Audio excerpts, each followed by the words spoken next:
Dengê çakûç û tevşoyên hosteyê kevir Cuma Balıkçı Ahmediye li sûk û kolanên bajêr olan dide.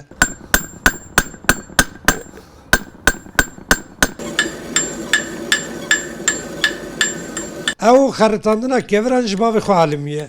Bavê û biya ji xatirxwestiyan lê ji wî re jî mîrateyek kevirî hîştiye. Bavê min aşvan bû, wîstayê aşa bû. Ez anda bavê xwe elimî.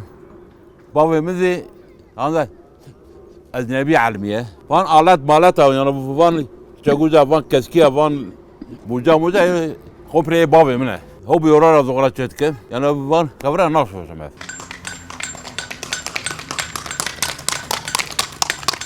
Cuma hostel dikana xwe ya li deriyê Mêrdînê rojane û berdewam keviran dixeritîne.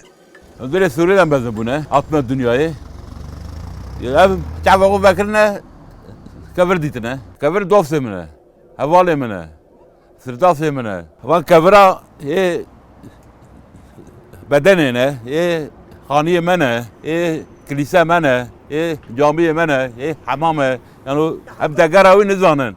Kevirên temen milyon salî ku ji agirê çiyayê volkanîk Qerejdağê welidîne jî bawayek ji qedera xwe razî bejna xwe li ber derbeyên çakûçê Cuma hoste xwar dikin ku şikl û şemalek nû ji wan reava dike. Hinek nizanin, hinek dî zanin. Ê gundam wenda hatine wana zanin. Hep bajêr mezin bûne wana nizanin. Yani vî kevirê çi ye yani vî deftarê ji bo çi çêkirine. Hinek karo pîr tên yani hema kevira dibîne girêniyan wan tê yani hemen hemen digirîne hema yani bize em van keviran mezin bûne van deftara mezin bûne em wana em sewara dişandin, porxolê dişandin.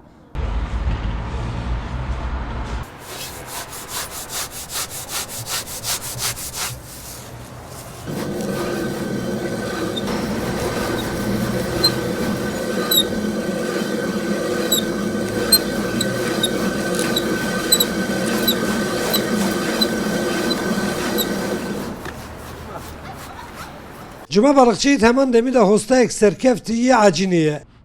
Wî ji kevirê Qerejdağê teştek strandina acinê çêkiriye ku li asta Tirkiyê take hoste ew e di teşta kevirî de acinê çê dike.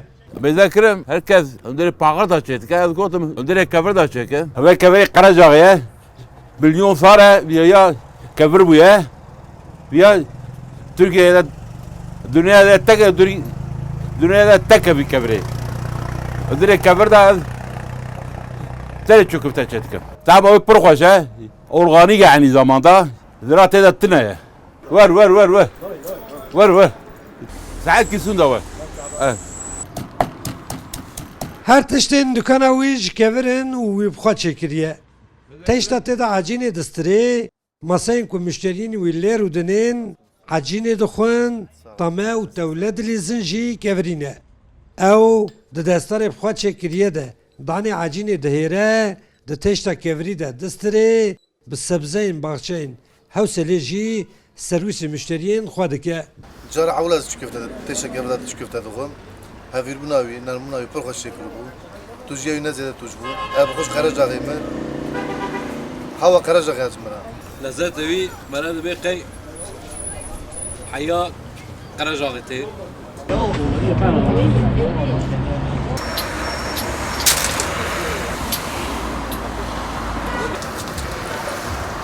Kurêya we bi Amedê ket dema hûn li baxçeyên Hewselê li geryanê bin jî li ser Dîcleyê li pira dehderî li şopa Merwaniya bin jî.